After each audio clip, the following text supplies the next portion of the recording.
A very special good evening to all of you. स्वागत है आपका हमारे चैनल स्टडी विद अभिमान में। आज मैं आप लोगों के लिए पॉलिटेक्निक एंट्रेंस एग्जाम के लिए मैथमेटिक्स के मोस्ट इंपॉर्टेंट क्वेश्चन आंसर की सीरीज का पार्ट 5 लेकर आया हूं। तो इससे पहले मैंने इस क्वेश्चन आंसर की सीरीज के टोटल 4 पार्ट्स ऑलरेडी अपलोड कर दिए हैं। तो अगर अभी तक आप लोगों ने इन वीडियोस को नहीं देखा है तो आप चैनल पे जाकर इन वीडियोस को देख सकते हैं। तो चलिए फिर आज की इस वीडियो को स्टार्ट करते हैं। तो जैसा कि मैंने आपको पहले भी कई बार बताया है कि मैं आप लोगों को इस क्वेश्चन आंसर की सीरीज में मैथमेटिक्स के मोस्ट इंपॉर्टेंट क्वेश्चन सॉल्व करवा रहा हूं और ये सभी क्वेश्चंस आप लोगों के एंट्रेंस एग्जाम के पॉइंट ऑफ व्यू से मोस्ट इंपॉर्टेंट क्वेश्चंस है, ध्यान रखिएगा। तो चलिए फिर देखते हैं आज का क्वेश्चन नंबर फर्स्ट क्या दिया है। तो देखिए क्वेश्चन नंबर फर्स्ट बताने से पहले मैं आप लोगों को यह बता दूं कि मैं जब तक आपको क्वेश्चन सॉल्व करके डिटेल में समझा नहीं देता तब तक आपको क्वेश्चन का आंसर नहीं करना है, ये आपको ध्यान रखना है। मैं देखता हूं जैसे ही मैं कोई क्वेश्चन आप लोगों के सामने रखता हूं आप लोग क्या करते हैं 2 से 3 सेकंड के अंदर तुरंत आंसर करने लग जाते हैं, आप लोग क्वेश्चन को सॉल्व भी नहीं करते। ऐसा क्यों होता है? क्योंकि ये आपकी बुक का क्वेश्चन होता है। मैक्सिमम स्टूडेंट्स क्या करते हैं अपने साथ बुक लेके बैठते हैं, तुरंत देख के आंसर बता देते हैं। कुछ लोग क्या करते हैं, कुछ लोगों ने क्वेश्चन के आंसर को ही याद कर लिया है तो वो आंसर तुरंत बता देते हैं। तो ऐसा काम मत किया कीजिए। देखिए जैसे ये क्वेश्चन है ना, आपको सेम ऐसे क्वेश्चन देखने को नहीं मिलेगा, वहां पे आपकी संख्याएं चेंज कर दी जाती हैं। तो अगर आप लोग क्वेश्चन के आंसर को याद करते हैं तो ये काम छोड़ दीजिए, नहीं तो फिर एंट्रेंस एग्जाम में आपको बहुत प्रॉब्लम होगी। तो आपको देखिए सबसे पहले क्वेश्चन को सॉल्व कीजिए, क्वेश्चन के कॉन्सेप्ट को समझिए, फिर आंसर कीजिए। क्या करते हैं 2 से 3 सेकंड में आंसर करने लग जाते हैं और मैं वहीं पे समझ जाता हूं कि आप लोग क्वेश्चन को सॉल्व नहीं करते हैं, कि तो बुक से देख के आंसर बताते हैं, कि तो आप लोगों ने आंसर याद कर लिया है। तो पहले क्वेश्चन के कॉन्सेप्ट को समझ लीजिए। अगर कॉन्सेप्ट समझ जाएंगे ना तो कोई भी क्वेश्चन आएगा आपको प्रॉब्लम नहीं होगी, ध्यान रखिएगा। तो क्वेश्चन आपको दिख रहा है, क्वेश्चन यहां पे लिखा हुआ है कि व्यंजक tan 135 डिग्री अपॉन में sin 225 degree into sin 37 degree upon में cos -30 degree into cos 315 degree upon में cos 53 डिग्री का मान होगा। क्वेश्चन ये आपका मोस्ट इंपॉर्टेंट है, मॉडरेट लेवल का क्वेश्चन है। अगर आप लोगों को क्वाड्रेंट रूल यानी चतुर्थांश का नियम आता है तभी आप इस टाइप के क्वेश्चन को सॉल्व कर पाएंगे, और चतुर्थांश का नियम मैंने आपको ऑलरेडी बता दिया है। और ये जो क्वेश्चन देख रहे हैं ना, ये काफी टाइम टेकिंग क्वेश्चन है, ध्यान रखिएगा। अगर प्रैक्टिस होगी तभी आप आसानी से सॉल्व कर पाएंगे, और अगर बुक से आंसर याद किया है तो वो तो अलग ही बात है, फिर आप तुरंत आंसर करने लग जाएंगे। तो ये काम मत किया कीजिए, मैंने आपको पहले ही बता दिया, कॉन्सेप्ट पे फोकस कीजिए। तो चलिए हम इस क्वेश्चन को सॉल्व करना स्टार्ट करते हैं। तो देखिए सबसे पहले मैंने यहाँ पे क्वेश्चन को as it is note down कर दिया है, ठीक है। अब देखिए सबसे पहले क्या करेंगे, ऊपर आपको यहाँ पे लिखा है tan 135 डिग्री। अब इसको हम क्या करेंगे, इसको हम तोड़ लेंगे। तो tan 135 डिग्री को मैं क्या लिख सकता हूं, tan 90 degree plus 45 degree. tan 90 plus 45 degree में मैंने यहाँ पे तोड़ दिया है, यहाँ पे 90 मैंने बेस लिया हुआ है क्योंकि वैल्यू आपकी 135 डिग्री है। तो tan 90 प्लस 45 में तोड़ देंगे इसको। अगर आप 90 और 45 को ऐड करेंगे ना तो आपको 135 ही मिलेगा, ध्यान रखिएगा। तो tan 90 प्लस 45 डिग्री में हमने इसको तोड़ दिया है। अब नीचे देखिए यहाँ पे क्या है, sin 225 डिग्री है, वैल्यू बड़ी है। तो अब हम यहाँ पे बेस क्या लेंगे, 180 लेंगे यानी 180। तो sin 180 प्लस 45 डिग्री में इसको मैंने यहां पे तोड़ दिया। अगर आप sin 180 यहां पे 180 और 45 को जोड़ेंगे ना तो आपको 225 ही मिलेगा, ठीक है। ये मैंने यहां पे तोड़ दिया। फिर इसके बाद इनटू में यहां पे है sin 37 डिग्री, ये मैंने यहां पे लिख दिया। फिर इसके बाद देखिए cos -30 डिग्री यहां पे है, यानी cos माइनस थीटा के फॉर्म में लिखा हुआ है। तो cos minus theta is equal to होता है cos थीटा, माइनस हट जाता है। ये फॉर्मूला मैंने आपको ऑलरेडी बताया हुआ जब मैंने आपको चतुर्थांश वाला रूल पढ़ाया हुआ था। तो देखिए यहाँ पे ये जो आपका cos -30 डिग्री है क्या हो जाएगा, cos 30 डिग्री हो जाएगा। ये फॉर्मूला साइड में मैंने लिखा है, cos minus theta is equal to cos theta होता है, ठीक है। यहां तक आपको क्लियर हो गया होगा। फिर इसके बाद देखिए cos 315 डिग्री, काफी बड़ी वैल्यू है तो यहाँ पे बेस हम 360 को लेंगे। तो देखिए cos 360 डिग्री माइनस 45 डिग्री में हम इसको तोड़ देंगे। अगर आप 360 डिग्री में से 45 डिग्री को लेस करेंगे आपको 315 ही मिलेगा, ध्यान रखिएगा। फिर इसके बाद अपॉन में cos 53 डिग्री है, छोटी वैल्यू है तो बेस यहाँ पे 90 डिग्री लेंगे, तो cos 90 डिग्री और माइनस 37 डिग्री, इसमें मैंने तोड़ दिया। अगर आप 90 में से 37 को घटाएंगे तो आपको 53 ही मिलेगा। ठीक है, यहां तक आप समझ गए होंगे। अब अगले स्टेप पे आइए। तो अगले स्टेप पे देखिए ये वाला जो पार्ट आपका है ये लिखा हुआ है tan 90 प्लस थीटा के फॉर्म में, ये आपका लिखा हुआ है tan 90 प्लस थीटा, मतलब tan 90 से ज्यादा की बात हो रही है, 90 से ज्यादा की बात हो रही है तो किस क्वाड्रेंट में जाएगा? दूसरे क्वाड्रेंट में, दूसरे चतुर्थांश में जाएगा। और दूसरे चतुर्थांश में जो tan होता है वो निगेटिव होता है, ध्यान रखिएगा, tan निगेटिव होता है। दूसरे चतुर्थांश में केवल साइन, और साइन का अपोजिट कोसेक वो प्लस होता है, और सभी क्या होते हैं? निगेटिव होते हैं। ये मैंने आपको चतुर्थांश रूल में ऑलरेडी बताया हुआ है। तो tan 90 प्लस थीटा के फॉर्म में लिखा हुआ है, तो देखिए 90 के फॉर्म में है, 90 वैल्यू है तो देखिए tan आपका सबसे पहले कॉट में चेंज हो जाएगा। और जैसा कि मैंने आपको बताया कि दूसरे चतुर्थांश में tan निगेटिव होता है, tan कॉट में चेंज हो गया और निगेटिव का साइन यहां पे लग जाएगा। ठीक है, और थीटा की वैल्यू यहां पे क्या है? ये 45 डिग्री, तो कॉट 45 डिग्री वो भी माइनस का, ये आपका आ गया। यहां पे आप समझ गए होंगे। चतुर्थांश नियम मैंने आपको पहले पढ़ा दिया है, पढ़ लीजिएगा, इस टाइप के क्वेश्चन जरूर आते हैं आपके एग्जाम में। ठीक है, तो इसीलिए यहां पे माइनस कॉट 45 डिग्री हो गया। अब नीचे वाले को देखिए, ये वाला आपका लिखा हुआ है साइन 180 प्लस थीटा के फॉर्म में। ये सब फॉर्मूला मैंने आपको ऑलरेडी बताया हुआ है, आपको सिर्फ अपना रिवीजन करना है।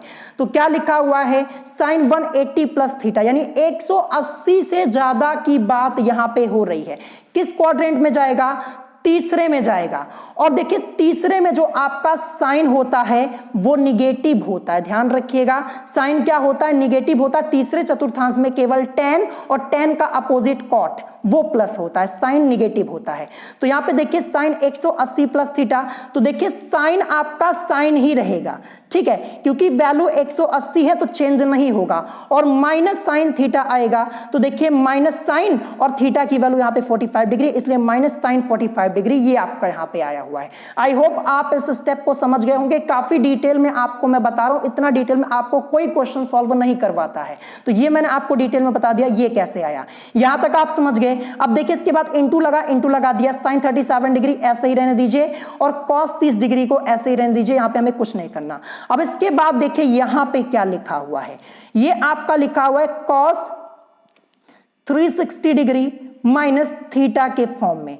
तो कॉस 360 डिग्री माइनस थीटा, यानी कॉस 360 माइनस थीटा आपका क्या होता है? कॉस थीटा ही होता है।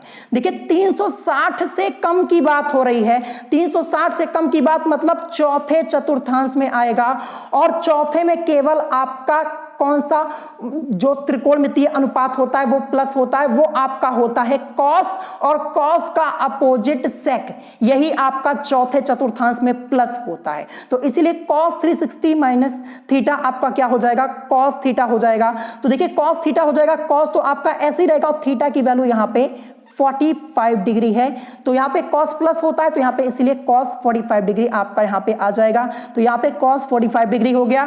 फिर अपॉन में देखिए ये आपका लिखा हुआ ये वाला पार्ट cos 90 माइनस थीटा, तो cos 90 माइनस थीटा आपका साइन थीटा होता है। ये फॉर्मूला तो आप लोगों ने पहले से ही पढ़ा होगा।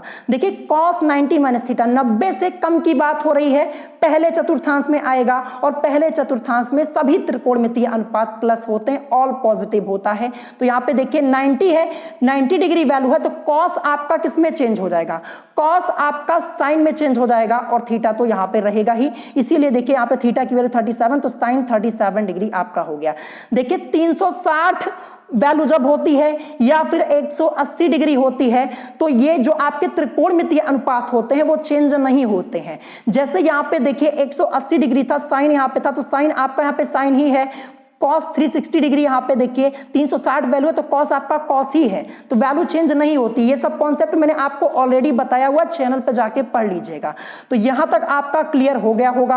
अब चलिए आगे इसको सॉल्व कर लेते हैं। तो देखिए ये माइनस मिलके आपका यहाँ पे कैंसिल हो जाएगा। अब बचा क्या यहाँ पे, केवल cot 45 डिग्री। cot 45 डिग्री की वैल्यू क्या होती है, 1 होती है, मैंने आपको कई बार बताया। और sin 45 डिग्री की वैल्यू 1/√2 होती है, इंटू यहाँ पे है। अब देखिए ये sin 37 डिग्री से sin 37 डिग्री आपका कैंसिल हो जाएगा। यहां पे बचेगा केवल एक बचेगा, इसीलिए मैंने यहां पे 1 लिखा हुआ है। फिर इसके बाद cos 30 डिग्री की वैल्यू √3/2 होती है, ये मैंने यहां पे पुट कर दी। फिर इनटू में यहां पे देखिए cos 45 डिग्री है, cos 45 डिग्री की वैल्यू 1/√2 होती है। और ये कटने के बाद यहां पे 1 है, तो अपॉन में 1 लिखेंगे तो कोई फर्क पड़ेगा नहीं, तो इसीलिए 1 हम लिखेंगे भी नहीं, यहां पे 1/√2 हो गया। अब अगले स्टेप में आइए इसको सॉल्व करते हैं। तो देखिए सॉल्व करेंगे, यहां पे देखिए 1/√2 है। ये देखिए जब इसको हम ऊपर भेजेंगे तो ऊपर 1 तो है ही, और इसको ऊपर भेजेंगे तो ये पलट जाएगा, √2/1 हो जाएगा। मल्टीप्लाई करवाएंगे तो आपको √2/1 बराबर √2 यही मिलेगा ना, तो इसीलिए यहाँ पे √2 आपका हो गया। ठीक है, फिर इसके बाद देखिए 1/√3/2 है, ये आपका यहाँ पे है, तो इसको अभी ऐसे ही रहने दीजिए, यहाँ पे अभी हम कुछ नहीं करेंगे। फिर इसके बाद यहाँ पे 1/√2 है, इसको भी अभी ऐसे ही रहने दीजिए। अब अगले स्टेप में आते हैं। अगले स्टेप में हम यहाँ पे क्या करेंगे, देखिए ये जो √2 है और ये जो √2 है, इसको हम सीधे सीधे कैंसिल कर देंगे। अब बचा क्या हमारे पास, 1/√3/2 ये बचा हुआ है, और ये जो 1 बचा हुआ था इंटू में 1 ये बचा हुआ है। अब देखिए इसको भी हम ऊपर भेज देंगे, ऊपर 1 है ही, जब ये ऊपर जाएगा तो पलट जाएगा, ये 2/√3 हो जाएगा, और इंटू में यहाँ पे 1 है ही। तो देखिए 2 × 1 करेंगे तो आपको यहाँ पे क्या मिलेगा, 2 ही मिलेगा ना, जैसा कि आप लोग देख पा रहे होंगे, अपॉन में √3, तो 2/√3 यही इस क्वेश्चन का करेक्ट आंसर हो जाएगा। चलिए ऑप्शन में चेक करते कहां पे दिया हुआ है, तो ये आपका दिया है ऑप्शन बी में। देखिए इतना बड़ा क्वेश्चन है, मैंने आपको डिटेल में समझाया इसीलिए टाइम लगा, अगर डिटेल में आपको मैं नहीं समझाता तो ये क्वेश्चन मेरा 1 मिनट से कम में भी सॉल्व हो जाता, क्योंकि आपका समझना यहाँ पे जरूरी है, इसीलिए मैं आपको इतना डिटेल में बताता हूं ताकि आपको कोई प्रॉब्लम ना हो। चतुर्थांश वाला नियम पढ़ लीजिएगा, अगर नहीं पढ़ेंगे तो इस टाइप के क्वेश्चन को सॉल्व नहीं कर पाएंगे। ठीक है, देखिए कुछ स्टूडेंट्स क्या करते हैं, वो क्वेश्चन के आंसर को याद कर लेते हैं, तो ऐसा काम तो बिल्कुल मत कीजिएगा। मैं रोज यही देखता हूं, क्वेश्चन में मैथ का रखता नहीं हूं, क्वेश्चन हाई लेवल के आपके होते हैं, 2 से 3 मिनट का क्वेश्चन होता है, आप लोग 2 से 3 सेकंड में आंसर करने लग जाते हैं, तुरंत पता चल जाता है कि आप लोगों ने क्वेश्चन सॉल्व ही नहीं किया है, बस तुरंत क्वेश्चन के आंसर को याद किया या फिर बुक से देखा, आपने बता दिया। तो ऐसा काम नहीं करना, ये संख्या आपको बदली हुई मिलेंगी, जब पेपर देने जाएंगे ना तो वहां पे आपको काफी परेशानी हो जाएगी। और कुछ स्टूडेंट्स क्या होते हैं, वो सभी क्वेश्चन उनको बहुत इजी लगते हैं, जब मैं क्वेश्चन सॉल्व करवाता हूं कुछ स्टूडेंट्स ये कहते हैं कि सर ये तो क्वेश्चन बहुत इजी है, थोड़ा और हाई लेवल के करवाइए, और हाई लेवल के। देखिए जो आपके एग्जाम में पूछा जाता है वही क्वेश्चन तो कराऊंगा जो आपके सिलेबस में है, कि आउट ऑफ द सिलेबस में आपका कोई क्वेश्चन करवा दूं जो पूछा ही नहीं जाता है। देखिए कुछ स्टूडेंट्स अपने आप को ओवर स्मार्ट समझते हैं, देखिए कॉन्फिडेंस होना अच्छी बात है, कॉन्फिडेंस है आपके अंदर बहुत अच्छी बात है, लेकिन ओवर कॉन्फिडेंस मत रखिएगा, नहीं तो फिर पेपर में आपको बहुत प्रॉब्लम होगी। हर चीज को लाइटली में मत लिया कीजिए कि ये क्वेश्चन तो बहुत इजी है। देखिए कुछ स्टूडेंट्स को लगता है कि सब क्वेश्चन बहुत इजी है, ये तो ऐसे ही हो जाएगा मेरा, और जब पेपर देने जाते हैं ऐसे स्टूडेंट ना, जब वहां पे क्वेश्चन पेपर देखते हैं ना, वहीं पे ही उनकी हालत खराब हो जाती है। जो क्वेश्चन उनको इजी लगता है ना, वही क्वेश्चन वो सॉल्व ही नहीं कर पाते हैं। तो ओवर कॉन्फिडेंस मत रखिएगा, नहीं तो हालत आपकी खराब हो जाएगी, ध्यान रखिएगा। अब चलिए इसके बाद देखते हैं next question, question number 2। Question number 2 आप लोग अपनी स्क्रीन के ऊपर देख पा रहे होंगे, ये भी आपका मोस्ट इंपॉर्टेंट क्वेश्चन, पहले मैंने आपको सॉल्व कराया है।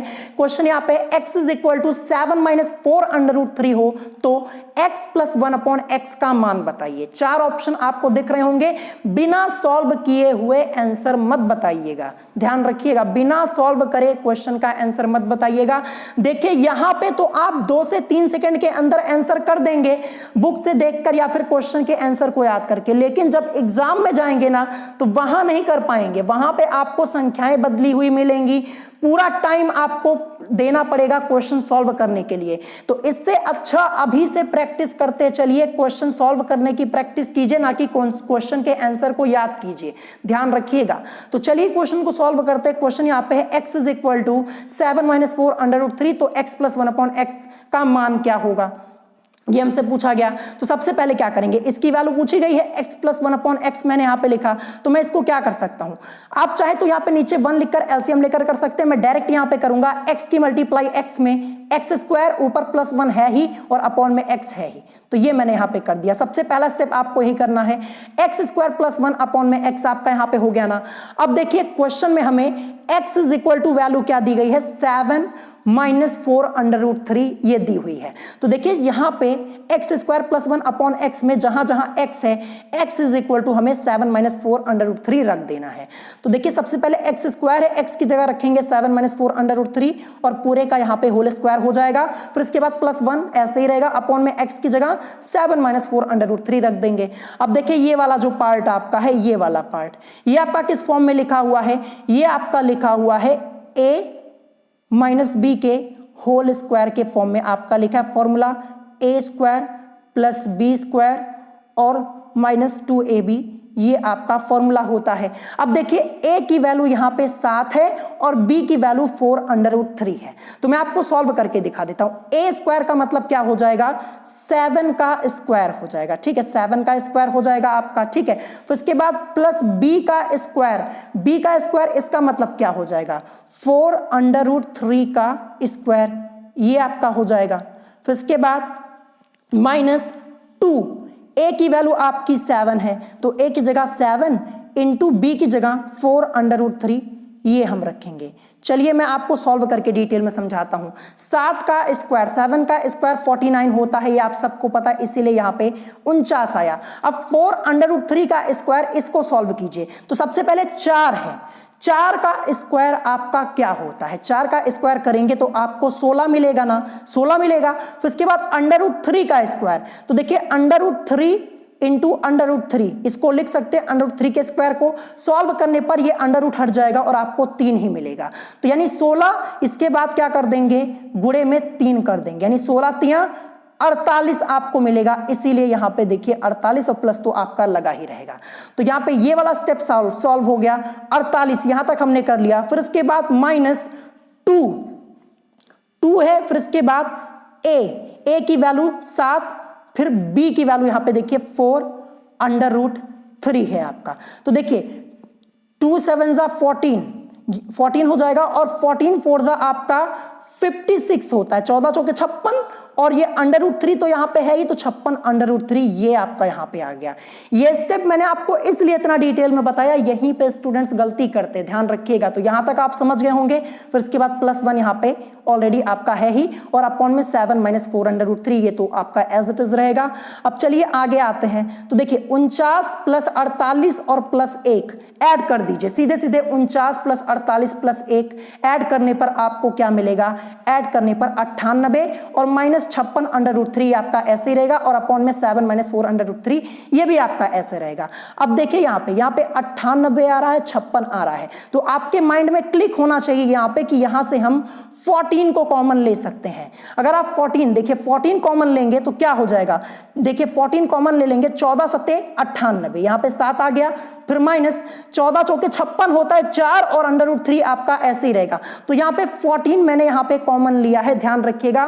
14 जब आप यहाँ से कॉमन ले लेंगे ना, तो ये जो ऊपर वाली वैल्यू है और नीचे वाली वैल्यू सेम हो जाएगी। देखिए 7 - 4 √3 यहाँ भी आ गया और यहाँ पे तो पहले से ही था। अब इससे ये कैंसिल हो जाएगा, बचा केवल आपके पास 14, यही इस क्वेश्चन का करेक्ट आंसर हो जाएगा। चलिए ऑप्शन में चेक करते हैं 14 कहाँ पे दिया है, तो ये आपका दिया है ऑप्शन डी में, तो ऑप्शन डी इस क्वेश्चन का करेक्ट आंसर हो जाएगा। तो ये भी क्वेश्चन आपका मॉडरेट लेवल का है। मैं आपको बता दूं, अभी इससे पहले जब मैंने आप लोगों की क्लास ली थी तो वहां पे एक स्टूडेंट आई आई हुई थी उनको सभी क्वेश्चन बहुत इजी लग रहे थे।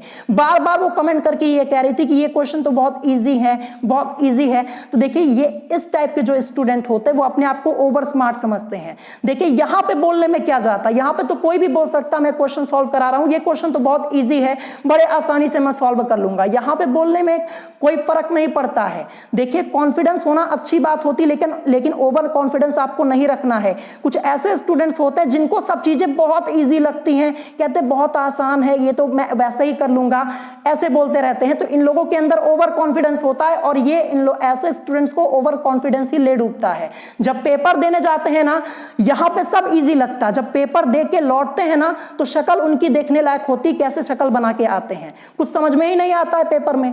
यहां पे सब इजी होता है, पेपर में जाते ही सब क्वेश्चन दिमाग से उड़ जाता है, कुछ समझ में ही नहीं आता। तो ऐसा काम आपको नहीं करना है। किसी भी क्वेश्चन को आप हल्के में मत लीजिएगा, किसी भी क्वेश्चन को आप हल्के में मत लीजिएगा। इजी से इजी क्वेश्चन में आप कंफ्यूज हो सकते हैं और हाई से हाई लेवल क्वेश्चन में आप कंफ्यूज हो सकते हैं। कुछ भी आसान नहीं होता है जब तक आप मेहनत नहीं करेंगे। मेहनत करेंगे तो आपको सब आसान लगता है और सिर्फ मुंह से बोल देने में ये बहुत आसान है, आपसे कोई पूछने थोड़ी ना आता है, आपने यहां से बोल दिया कमेंट करके ये तो बहुत ईजी है। जब खुद सॉल्व करना पड़ता है तो पता चलता है। तो इसीलिए किसी भी क्वेश्चन को हल्के में मत लीजिएगा। उस दिन मैंने एक स्टूडेंट को देखा था, वो बार बार ऐसे ही बोल रही थी, तो जब पेपर देंगी खुद ही पता चल जाएगा। तो इसीलिए मैंने कुछ कहा भी नहीं, जो जिसको जो बोलना है वो बोलता रहे। अब चलिए इसके बाद हम देखते हैं नेक्स्ट क्वेश्चन।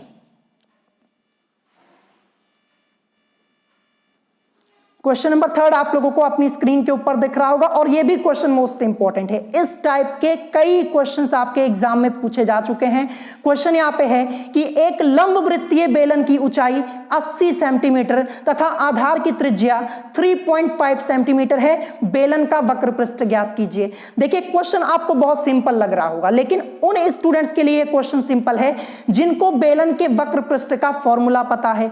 मैक्सिमम स्टूडेंट्स को तो फॉर्मूला ही नहीं पता होगा। जिसको पता है वो पहले कमेंट करके बता दे, फॉर्मूला ही पहले कमेंट करके बता दे। आंसर बताना नहीं है आपको जब तक मैं आपको सॉल्व करके बताऊंगा नहीं। तो फॉर्मूला ही आप लोग कमेंट करके बता दीजिए सबसे पहले कि बेलन के वक्र पृष्ठ का फॉर्मूला क्या होता है। देखिए क्वेश्चन आपका इजी होता है, मैं समझ रहा हूं ये क्वेश्चन आपको लग रहा होगा इजी होगा, लेकिन किसी भी क्वेश्चन को आप हल्के में मत लिया कीजिए कि ये देखिए यहां पे मैं आपको पढ़ा रहा हूं ना, तो यहां पे आप कुछ भी बोल सकते हैं, ये बहुत इजी है, बहुत ये ऐसा क्वेश्चन है। जब आप पेपर में जाएंगे ना तो इजी क्वेश्चन ही आपको बहुत हाई लेवल के लगेंगे। तो थोड़ा प्रैक्टिस कर लिया कीजिए और यहां पे शो ऑफ करने की जरूरत नहीं है। अगर कोई स्टूडेंट पढ़ने में अच्छा होता है ना तो उसको कमेंट में ये लिखने की जरूरत नहीं होती है कि ये क्वेश्चन तो बहुत इजी है, मुझे तो वैसे ही आ रहा है। तो आपको अपना यहाँ पे अपनी एबिलिटी दिखाने की जरूरत नहीं है, वो खुद ही पता चल जाता है कि कौन कितना पढ़ने में अच्छा है। जब टेस्ट लेता हूं ना तो वहां पे खुद ही पता चल जाता है कि कौन पढ़ने वाला है, कौन पढ़ने वाला नहीं है। यहाँ पे सब तुरंत आंसर करते हैं, जब टेस्ट लेता हूं तो वहां पे जल्दी किसी का आंसर आता नहीं, आंसर आता है तो रॉन्ग आता है। तो देखिए जहां पे आपको दिखाने की जरूरत है वहां पे आप दिखाइए कि हाँ हम पढ़ने में बहुत अच्छे हैं, ये आपको ध्यान रखना है। तो चलिए हम क्वेश्चन को सॉल्व करना स्टार्ट करते हैं। सबसे पहले देखेंगे क्या क्या चीजें हमें दी गई हैं। सबसे पहले हमें पता है बेलन की ऊंचाई यानी हाइट 80 सेंटीमीटर दिया हुआ है। आधार की त्रिज्या क्या दी हुई है, आधार की त्रिज्या इसको हम आर से, क्योंकि त्रिज्या को इंग्लिश में रेडियस बोलते हैं तो आर से रिप्रेजेंट करते, क्या दिया हुआ है 3.5 सेंटीमीटर दिया हुआ है। तो ये मैंने यहां पे लिख दिया। फिर हमसे पूछा गया बेलन का वक्र पृष्ठ, हमसे पूछा गया। तो देखिए बेलन के वक्र पृष्ठ का फॉर्मूला 2πRh होता है, ये सामने आपके लिखा हुआ है। ये फॉर्मूला याद कर लीजिएगा, जब तक आपको ये फॉर्मूला याद नहीं है ये क्वेश्चन आपसे सॉल्व होने वाला नहीं है। अब इसी फॉर्मूले में सारी वैल्यूज को पुट कर देना है। तो 2 पाई की वैल्यू 22/7 होती है, आप सबको पता है, बहुत पहले पढ़ा होगा। फिर इसके बाद रेडियस आर की वैल्यू क्या है, त्रिज्या क्या है, त्रिज्या है 3.5 रखा, एच हाइट 80 सेंटीमीटर रख दिया यहाँ पे। अब चलिए इसी को सॉल्व कर लेते हैं। तो देखिए यहाँ पे पॉइंट है, इस पॉइंट को हटाएंगे, नीचे एक जीरो बढ़ जाएगा। 35 इकन्नम 35 दूनी 70 आपका होता है यहाँ पे। फिर यहाँ से ये 2 कैंसिल हो जाएगा। 22 इंटू 80 आपके सामने है, मल्टीप्लाई करवाइए 1760 वर्ग सेंटीमीटर मिलेगा आपको, यानी सेंटीमीटर स्क्वायर आपको यहाँ पे मिलेगा। तो यही इस क्वेश्चन का करेक्ट आंसर हो जाएगा। चलिए ऑप्शन में चेक करते कहाँ पे दिया है।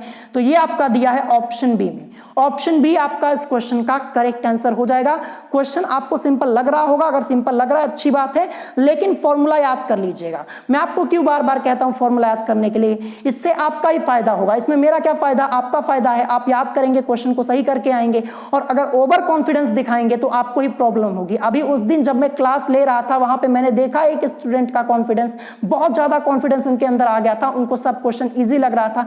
तो ऐसे लोगों को मैं क्या कहूं, कुछ नहीं कह सकता हूं, उनका काम ही होता है आके डिस्टर्ब करना। डिस्टर्ब करते हैं, डिस्टर्ब करके चले आते हैं, तो ऐसे लोगों पे मैं ध्यान भी नहीं देता। बस आपको अपने ऊपर ध्यान देना है कि आप क्या पढ़ रहे हैं और कैसे पढ़ रहे हैं। सभी क्वेश्चन आपको आने चाहिए, चाहे वो इजी हो चाहे वो हाई लेवल के हो। 2020 का पेपर उठा के आप चेक कर लीजिएगा, मैक्सिमम क्वेश्चन जो मैंने करवाए हुए थे सभी आए हुए थे। जो करवाया था वही क्वेश्चन आपका आया हुआ था। तो देखिए, जो आपके एग्जाम में जिस पैटर्न का क्वेश्चन पूछा जाता है वही क्वेश्चन तो मैं आपको करवाऊंगा।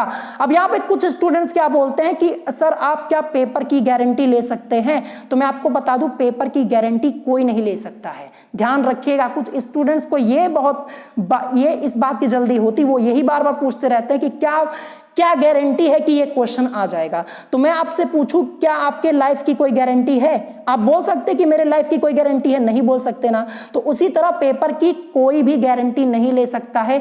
बस हम लोग यहाँ पे एक अंदाजा लगाकर, हाँ कि ये क्वेश्चन हो सकता है कि आ सकता है। देखिए, प्रीवियस ईयर के क्वेश्चन को चेक करते हैं, जैसे जिस पैटर्न के क्वेश्चन पूछे जाते हैं उसको चेक करते हैं, और उसी के बेसिस पे हम लोग क्वेश्चन को सॉल्व करते हैं। और अगर कोई टीचर पेपर की गारंटी लेके कहता है कि भैया आप मुझसे पढ़िए 100 के 100 क्वेश्चन आ जाएंगे, तो ऐसा पॉसिबल नहीं है।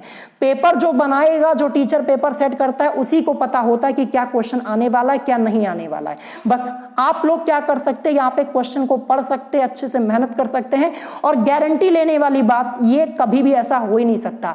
जो स्टूडेंट मेहनत करता है ना, उसको ये कहने की जरूरत नहीं पड़ती कि क्या गारंटी है कि ये क्वेश्चन आ जाएगा। देखिए, आप मेहनत करेंगे, जो आपका सिलेबस है वही तो आपसे पूछा जाएगा, आउट ऑफ द सिलेबस तो पूछा नहीं जाएगा। तो ये आपको ध्यान रखना है। तो पेपर की गारंटी कोई नहीं ले सकता है, जो पेपर बनाता है वही जानता है क्या आने वाला है। बस आप पढ़ाई कर सकते हैं अच्छे से, यही आप कर सकते हैं। अब इसके बाद देखते हैं next question, question number 4, most important question. Last year मैंने आपको सॉल्व करवाया हुआ था अपने दूसरे चैनल पर मैंने आपको सॉल्व कराया हुआ था, और इस टाइप का एक क्वेश्चन आपका आया हुआ था 2020 के एंट्रेंस एग्जाम में। और इस टाइप के कई क्वेश्चन आपके पहले भी एंट्रेंस एग्जाम में पूछे जा चुके हैं। क्वेश्चन यहाँ पे है कि दो लंब वृत्तीय शंकुओं की ऊंचाई का अनुपात क्या है। रेशियो दिया है 1:2। यदि इनके आधार की त्रिज्याओं का अनुपात क्रमशः 3:4 हो तो शंकुओं के आयतनों का अनुपात ज्ञात कीजिए। सिंपल सा क्वेश्चन, अगर आपको शंकु के आयतन का फॉर्मूला पता है तो ये क्वेश्चन आप सॉल्व कर पाएंगे। चलिए सॉल्व करना स्टार्ट करते हैं। आंसर अभी मत कीजिएगा जब तक क्वेश्चन आपका सॉल्व नहीं हो जाता। तो देखिए, सबसे पहले मैंने क्या किया, मैंने लिखा कि माना पहले शंकु की ऊंचाई h1, क्योंकि दो शंकु हैं तो पहले शंकु की ऊंचाई h1 व त्रिज्या r1 है, तथा दूसरे शंकु की ऊंचाई h2 व त्रिज्या r2 है। ये मैंने मान लिया। अब देखिए, हमें यहाँ पे h1 रेशियो h2 यानी पहले शंकु की ऊंचाई और दूसरे शंकु की ऊंचाई का अनुपात क्वेश्चन में दिया गया। ये देखिए, दो लंबवृत्तीय शंकु की ऊंचाई का अनुपात 1:2 यानी 1:2 दिया है, यानी h1 रेशियो h2 1:2 दिया गया है। फिर उसके बाद हमें यहाँ पे त्रिज्याओं का भी अनुपात दिया है, मैं आपको दिखाता हूं। ये यदि इनके आधार के त्रिज्याओं का अनुपात 3:4 हो, यानी r1:r2 हमें दिया है 3:4। फिर हमसे पूछा गया तो शंकुओं के आयतनों का अनुपात ज्ञात कीजिए। चलिए निकालते हैं यहाँ पे। तो शंकुओं के आयतनों का अनुपात, सबसे पहले शंकु के आयतन का फॉर्मूला 1/3 पाई r स्क्वायर h होता है। ये फॉर्मूला याद कर लीजिएगा। शंकु के आयतन का सूत्र क्या होता है, 1/3 पाई r स्क्वायर h होता है। क्लास 10th में आपने पढ़ा है। अब क्योंकि हमने यहाँ पे पहले शंकु की ऊंचाई h1 और दूसरे की h2 मानी हुई है, पहले शंकु की त्रिज्या r1 दूसरे की r2 मानी हुई है, तो देखिए ऊपर मैंने पहले शंकु के लिए लिखा है। तो क्या हो जाएगा, फॉर्मूला तो हमारा 1/3 पाई r स्क्वायर h होता है। ये आपका फॉर्मूला होता है। अब देखिए, पहले शंकु के लिए त्रिज्या r1 और ऊंचाई h1 है, तो क्या हो जाएगा 1/3 पाई r1 स्क्वायर h1 आपका हो जाएगा। अब दूसरे शंकु के लिए 1/3 पाई R2 स्क्वायर और H2 हो जाएगा, क्योंकि दूसरे शंकु की त्रिज्या R2 और यहाँ पे हाइट ऊंचाई H2 मानी हुई है। ये हमने यहाँ पे कर लिया, इतना आप समझ गए होंगे। अब इसके बाद नीचे आते हैं यहाँ पे, तो देखिए 1/3 पाई 1/3 पाई सीधे सीधे आपका कैंसिल हो जाएगा। R1 स्क्वायर अपॉन में R2 स्क्वायर बचा हुआ है, इसको हम क्या लिख सकते हैं, R1 अपॉन में R2 का पूरे पर स्क्वायर लगा देंगे ना, लिख सकते हैं ना इसको, इतने वाले पार्ट को। तो ये मैंने यहाँ पे लिख दिया, और इनटू में बचा हुआ है H1 अपॉन में S2, ये मैंने कर दिया।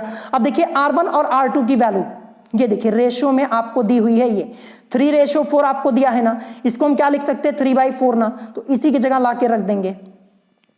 तो देखिए यहाँ पे 3/4 और यहाँ पे स्क्वायर है, स्क्वायर लगा दिया, H1 अपॉन S2, तो देखिए H1 रेशियो S2 की वैल्यू 1:2, इसको हम लिख सकते हैं 1 अपॉन में 2, तो 1/2 ये वैल्यू लाके यहाँ पे रख देते हैं, रख दी यहाँ पे ना।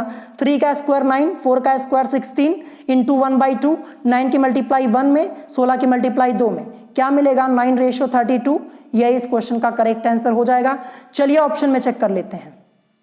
तो ये आपका दिया है ऑप्शन डी में, ऑप्शन डी इस क्वेश्चन का करेक्ट आंसर हो जाएगा। तो ये मान के चलिए इस टाइप का एक क्वेश्चन आपको 2021 के एंट्रेंस एग्जाम में जरूर देखने को मिल सकता है। वो आपका शंकु से संबंधित हो सकता है, बेलन से संबंधित हो सकता है, त्रिज्याएं अनुपात दे दिया जाता है आपको त्रिज्याओं का, ऐसा करके क्वेश्चन आपसे पूछ लिया जाता है। और इस टाइप के मैंने आपको करीब 3 से 4 क्वेश्चन पहले भी सॉल्व करवा दिए हैं, तो प्रैक्टिस कर लीजिएगा, ठीक है। अब चलिए इसके बाद देखते हैं next question, question number 5। Question number 5 most important question, ये आपका मोस्ट इंपॉर्टेंट क्वेश्चन है। अभी मैं आपको बताऊंगा इसी क्वेश्चन से रिलेटेड एक क्वेश्चन आपका 2020 के एंट्रेंस एग्जाम में पूछा गया था, और जो करवाया हुआ था फॉर्मूला पूछा गया था इसका, फॉर्मूला अभी मैं आपको बताऊंगा, जो फॉर्मूला बताया था वही आया हुआ था। 2020 की प्लेलिस्ट चेक कीजिएगा, स्ट्रेट लाइंस वाले चैप्टर की, समांतर रेखाएं, ये चैप्टर पढ़ाया हुआ है मैंने, जाके चेक कर लीजिएगा, आपको खुद ही पता चल जाएगा क्वेश्चन आया हुआ था। तो क्वेश्चन यहाँ पे है कि समांतर रेखाओं 3x + 4y + 10 = 0 तथा 3x + 4y + 20 = 0 के बीच की दूरी है। समांतर रेखाओं की बात यहाँ पे हो रही है, इसी के अकॉर्डिंग हमें यहाँ पे फॉर्मूला लगाना है। तो दो समांतर रेखाओं के बीच की दूरी का सूत्र मैं आपको फिर से बता देता हूं, ये मैंने आपको ऑलरेडी पढ़ाया हुआ है। 2021 की प्लेलिस्ट चेक कर लीजिएगा, आपको चैप्टर मिल जाएगा समांतर रेखाओं वाला, ठीक है। यहां पे देखिए यहाँ पे क्वेश्चन के अकॉर्डिंग जो आपका फॉर्मूला यहाँ पे हो जाएगा, डिस्टेंस बिटवीन 2 पैरेलल लाइंस। तो देखिए माना दी गई दो समांतर रेखाएं निम्न है। पहली रेखा ax + by + c1 = 0 और दूसरी रेखा ax + by + c2 = 0। ये इक्वेशन नंबर 1, इक्वेशन नंबर 2 यहाँ पे बना दिया गया। अब रेखाओं 1 और रेखाओं 2 के बीच की दूरी का फॉर्मूला आपका क्या हो जाता है, c1 - c2 अपॉन में √a² + b²। चेक कर लीजिएगा 2020 का पेपर, यही फॉर्मूला आपसे पूछा गया था, दो समांतर रेखाओं के बीच की दूरी।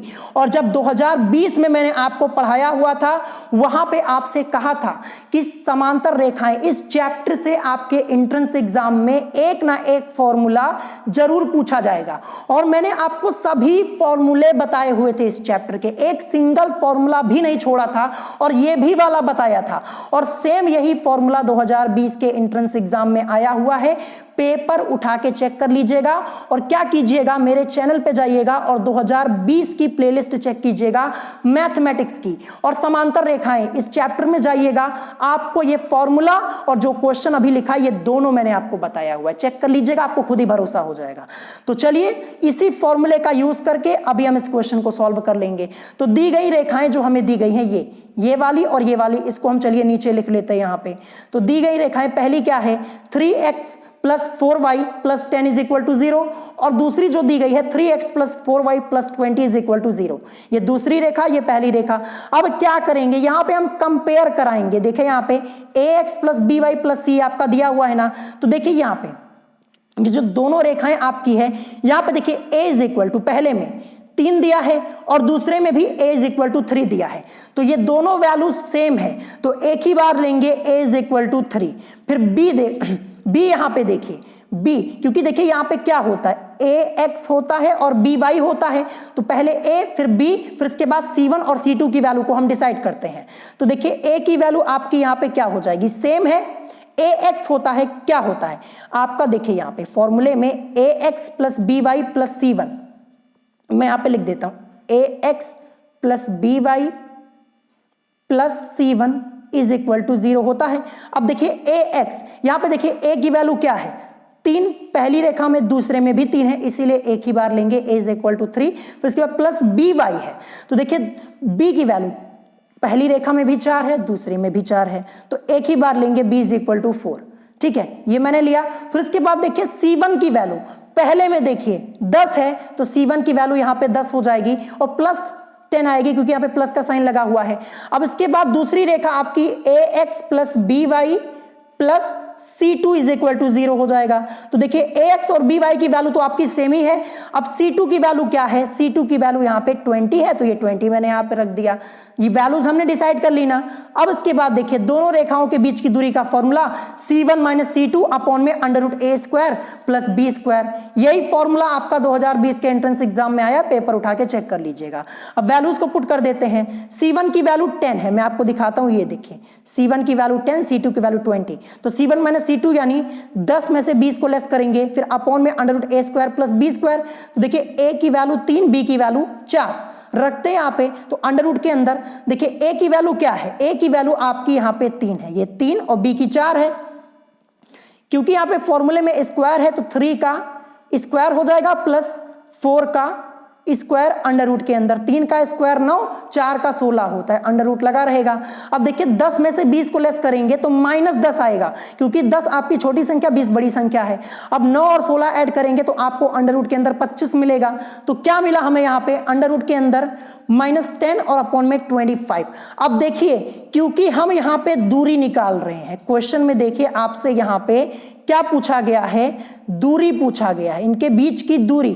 तो मैं आपको बता दूं जो दूरी होती है वो कभी ऋणात्मक नहीं होती, दूरी कभी भी ऋणात्मक नहीं होती है। तो ये जो माइनस होगा ना, ये आपको अपनी तरफ से यहां से हटा देना है, क्योंकि दूरी कभी ऋणात्मक नहीं होती है। क्या आपने कभी दूरी ऋणात्मक में देखी है?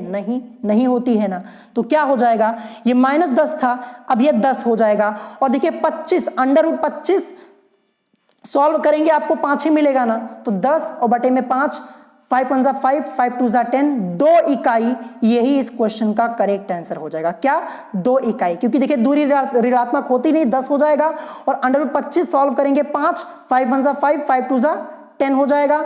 देखिए 2 अपॉन में 1 आएगा, तो 2 अपॉन 1 इज इक्वल टू 2 और इकाई, यही इस क्वेश्चन का करेक्ट आंसर हो जाएगा। आपको समझ में आ गया होगा। चलिए ऑप्शन में चेक करते हैं कहां पे दिया है 2 इकाई, तो ये आपका दिया है ऑप्शन सी में। तो देखिए क्वेश्चन ये आपका मॉडरेट लेवल का है। अगर आपको ये फॉर्मूला पता है, ये फॉर्मूला पता है और आपको वैल्यूज डिसाइड करनी आती हैं, तभी आप इस क्वेश्चन को सॉल्व कर पाएंगे। देखिए स्ट्रेट लाइंस पूरा चैप्टर मैंने पढ़ा दिया है, 2021 की प्लेलिस्ट चेक कर लीजिएगा, आपको मिल जाएगा ये पूरा चैप्टर। और मैं आपको बता दूं 2020 में मैंने इस चैप्टर से जितने क्वेश्चन कराए थे सेम वही क्वेश्चन आपके आए हुए थे, एक भी क्वेश्चन बाहर नहीं आया हुआ था। तो जो आपके एग्जाम में पूछा जा सकता है वही करवाता हूं, उससे बाहर मैं आपको कोई दूसरे क्वेश्चन नहीं कराता जो आपके आउट ऑफ द सिलेबस हो। ये आपको क्वेश्चन नंबर 6 आप लोगों को अपनी स्क्रीन के ऊपर यहाँ पे दिख रहा होगा। तो यहाँ पे क्वेश्चन लिखा हुआ है कि शांत जल में एक नाव की चाल धारा की चाल से 6 किलोमीटर प्रति घंटा अधिक है, धारा के विरुद्ध 18 किलोमीटर तथा धारा के साथ 32 किलोमीटर जाने में नाव को कुल 7 घंटे लगते हैं। शांत जल में नाव की चाल किलोमीटर प्रति घंटा में क्या है? मोस्ट इंपॉर्टेंट क्वेश्चन है आप लोगों के मैथमेटिक्स के सिलेबस में। एक चैप्टर है चाल, समय और दूरी वाला, उसी चैप्टर का ये क्वेश्चन है और ये आपकी अरिहंत की बुक का एग्जाम्पल है और हो सकता है 2021 के एंट्रेंस एग्जाम में आपसे ये क्वेश्चन पूछ लिया जाए। तो ये चैप्टर मैंने आप लोगों को ऑलरेडी पढ़ाया है और ये क्वेश्चन भी मैंने आपको एक बार पहले सॉल्व कराया है, क्योंकि क्वेश्चन मोस्ट इंपॉर्टेंट है, इसीलिए आज मैं आपको फिर से यहाँ पे एक बार सॉल्व करवा रहा हूँ। और मैं आपको बता दूं ये क्वेश्चन आपका बेसिक मेथड से ही सॉल्व होगा, यहाँ पे कोई ट्रिक अप्लाई नहीं होगी। अगर ट्रिक लगाने की कोशिश भी करेंगे तब भी आपका क्वेश्चन यहाँ पे गलत हो सकता है, तो इसीलिए हम यहाँ पे बेसिक मेथड ही यहाँ पे यूज करने वाले हैं। तो चलिए क्वेश्चन को सॉल्व करना स्टार्ट करते हैं। पहली लाइन पढ़िए, क्या लिखा है कि शांत जल में एक नाव की चाल धारा की चाल से 6 किलोमीटर प्रति घंटा अधिक है। तो हमें यहाँ पे धारा की चाल तो पता नहीं है। सबसे पहले मैंने क्या किया कि माना धारा की चाल is equal to x kilometre प्रति घंटा। जब धारा की चाल x किलोमीटर प्रति घंटा मान ली, तब शांत जल में नाव की चाल क्या हो जाएगी? x प्लस 6 किलोमीटर प्रति घंटा हो जाएगी अकॉर्डिंग टू क्वेश्चन। क्योंकि यहाँ पे क्या लिखा है कि शांत जल में एक नाव की चाल धारा की चाल से 6 किलोमीटर प्रति घंटा अधिक है। जब धारा की चाल हमने x किलोमीटर प्रति घंटा मानी है, तब शांत जल में नाव की चाल क्या हो जाएगी, x प्लस 6 किलोमीटर प्रति घंटा ही तो होगी। यहाँ पे क्वेश्चन में साफ साफ लिखा हुआ है, ये मैंने यहाँ पे कर दिया। अब यहाँ पे हम आते हैं अकॉर्डिंग टू क्वेश्चन, प्रश्नानुसार। आगे देखते हैं क्या लिखा है। धारा के विरुद्ध 18 किलोमीटर तथा धारा के साथ 32 किलोमीटर जाने में नाव को कुल 7 घंटे लगते हैं। सबसे पहले क्या लिखा है, धारा के विरुद्ध 18 किलोमीटर, ठीक है। तो धारा के विरुद्ध की बात हो रही है और कितना किलोमीटर, 18 किलोमीटर। और नाव की चाल क्या है, x प्लस 6 किलोमीटर प्रति घंटा। और धारा के विरुद्ध यानी विपरीत की बात हो रही है, तो यहां पे धारा की चाल क्या हो जाएगी, x किलोमीटर प्रति घंटा हमने मानी है, लेकिन यहां पे माइनस लग जाएगा और माइनस x लिखेंगे। माइनस क्यों लगाया, क्योंकि धारा के विरुद्ध की बात हो रही है, विपरीत की बात हो रही है, इसीलिए यहां पे माइनस लग जाएगा।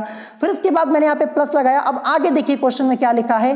देखिए धारा के विरुद्ध 18 किलोमीटर तथा धारा के साथ 32 किलोमीटर जाने में नाव को, अब धारा के साथ की बात हो रही है, धारा के साथ 32 किलोमीटर, तो चलिए यहां पे लिखते हैं 32 किलोमीटर और नाव की चाल x प्लस 6 किलोमीटर प्रति घंटा।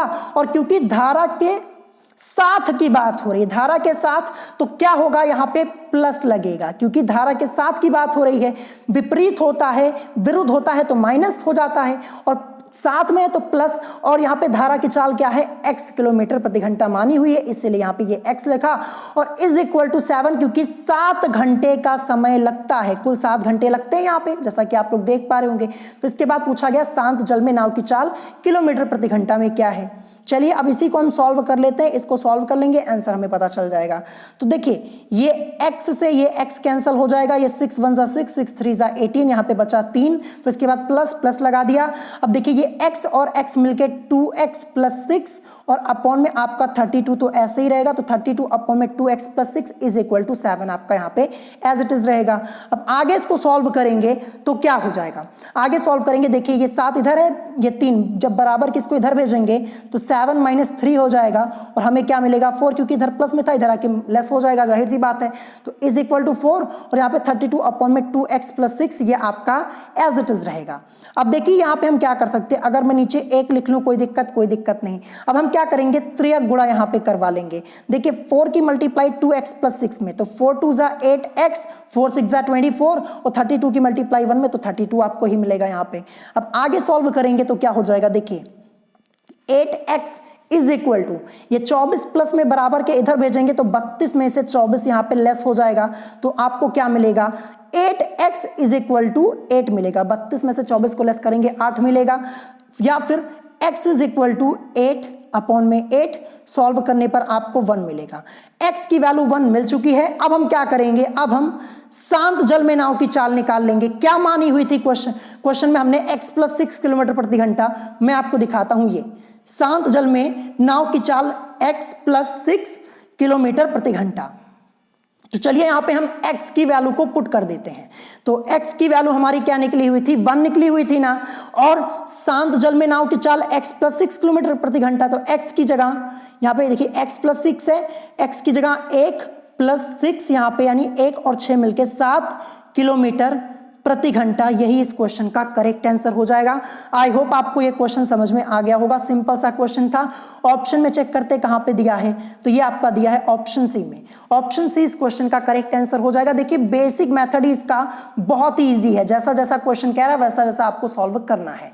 इंपॉर्टेंट है, प्रैक्टिस कर लीजिएगा इस क्वेश्चन की। और इस टाइप के कई क्वेश्चन दिए गए हैं आपके इस चैप्टर में। अब चलिए इसके बाद देखते हैं आज का last question, question number 7। Question number 7 आपको अपनी स्क्रीन के ऊपर दिख रहा होगा। क्वेश्चन यहाँ पे है कि 5 क्रमिक विषम संख्याओं का औसत 15 है, तो पहली और अंतिम संख्या के योगफल का 5 गुना भाग होगा। ये आपसे यहाँ पे पूछा गया है। इस टाइप के मैंने आपको कई क्वेश्चन पहले भी सॉल्व करवाए हुए हैं। सिंपल सा क्वेश्चन है। देखिए यहाँ पे जो आपको औसत दिया गया है ये आपकी हेल्प के लिए यहाँ पे दिया है। मैंने आपको पहले भी बताया है औसत मतलब क्या होता है, मध्यमान होता है। औसत मतलब माध्य या मध्यमान होता है, ये मैंने आपको पहले ही बताया हुआ है। तो देखिए सबसे पहले मैंने क्या कर दिया, मैंने यहाँ पे माना कि 5 क्रमिक विषम संख्याएं A B C D E है, 1 2 3 4 5, 5 क्रमिक विषम संख्या मैंने A B C D E मान ली। अब क्योंकि यहाँ पे 5 क्रमिक विषम संख्याओं का औसत 15 दिया है, औसत मतलब मध्यमान होता है, ठीक है, मध्यमान। अब देखिए यहाँ पे जो 5 क्रमिक विषम संख्याएं मानी है हमने, यहाँ पे बीचों बीच में कौन सी संख्या आ रही है, ये 2 इधर से हटा दीजिए, 2 इधर से हटा दीजिए, बीच में आपकी ये सी वाली आ रही है, यही संख्या एकदम बीच में आ रही है और औसत हमें 15 दिया है, औसत मतलब मध्यमान होता है। तो देखिए यानी सी की वैल्यू हमारी क्या हो जाएगी, 15 हो जाएगी। अब हमें यहाँ पे एक संख्या पता चल चुकी है 15, ठीक है, 15 सी की वैल्यू हमें पता चल चुकी 15। अब 15 के ठीक पहले आपकी कौन सी विषम संख्या आती है, 13, ये बी की वैल्यू हो जाएगी। और 13 के ठीक पहले कौन सी विषम संख्या आती है, 11, ये ए की वैल्यू।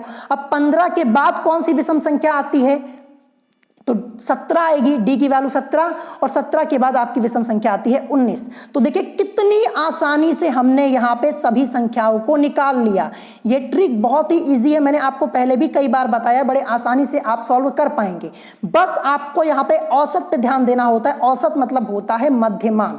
तो देखिए औसत 15 दिया हुआ था, 5 संख्याएं हमने मानी हुई थी, बीच में जो आपकी संख्या सी आ रही थी, इसी की वैल्यू क्वेश्चन में आपको 15 दी गई है, क्योंकि औसत मतलब मध्यमान होता है, मैंने आपको पहले ही बताया हुआ है। बस आपको ये डिसाइड करना होता है कि बीच में कौन सी संख्या आ रही है। देखिए 2 संख्या इधर से हटाइए, 2 इधर हटाइए, बीच में आपकी सी वाली ही तो आ रही है। तो इसी के हेल्प से सभी संख्या हमने डिसाइड कर ली। अब हमसे क्या पूछा गया, हमसे पूछा गया पहली और अंतिम संख्या के योगफल का 5 गुना भाग। पहली संख्या ये ए वाली जिसकी वैल्यू है 11, और अंतिम संख्या ये वाली ई वाली जिसकी वैल्यू है 19 यहाँ पे। यानी पहली और अंतिम संख्या के योगफल यानी 11 प्लस 19 के योगफल का 5 गुना भाग यानी इंटू 5 कर दीजिए। बस इसी को सॉल्व कर लीजिए, अभी उत्तर मिल जाएगा। बस हमें इसी को अब सॉल्व कर लेना, जो आपका यहाँ पे 11 प्लस 19 लिखा हुआ है और इंटू 5। तो देखिए 11 और 19 को ऐड करेंगे तो आपको क्या मिल जाएगा, आपको यहाँ पे मिल जाएगा 30, ठीक है, और मल्टीप्लाई बाई 5 करवाएंगे तो आपको क्या मिल जाएगा, 150 मिल जाएगा, और यही इस क्वेश्चन का करेक्ट आंसर हो जाएगा। तो देखिए पहली और अंतिम संख्या के योगफल का 5 गुना भाग हमें क्या मिल गया, 150। चलिए ऑप्शन में चेक करते हैं 150 कहाँ दिया है, तो ये आपका दिया है ऑप्शन ए में। तो ये ट्रिक जो मैंने आपको बताई आपको यही फॉलो करना, बड़े आसानी से आप इस क्वेश्चन को सॉल्व कर पाएंगे, ठीक है। और इस टाइप का एक क्वेश्चन आपका 2018 के एंट्रेंस एग्जाम में ऑलरेडी पूछा जा चुका है, ठीक है। तो ये सब क्वेश्चंस मैंने आपको ऑलरेडी सॉल्व कराए हैं और औसत वाला चैप्टर भी मैंने आपको पहले पढ़ा दिया, बस आपको पढ़ना है। तो आज की इस वीडियो में मैंने आपको टोटल 7 क्वेश्चन सॉल्व कराए हुए हैं। अगर कोई क्वेश्चन आपको नहीं समझ में आया हो तो आप मुझसे कमेंट करके पूछ सकते हैं। और अगर आज की वीडियो आप लोगों को पसंद आई हो तो वीडियो को लाइक करना मत भूलिएगा, और साथ ही साथ हमारे चैनल स्टडी विद अभिमान को सब्सक्राइब करना मत भूलिएगा। तो आज की वीडियो में इतना ही, मिलेंगे नेक्स्ट वीडियो में। Thanks for watching.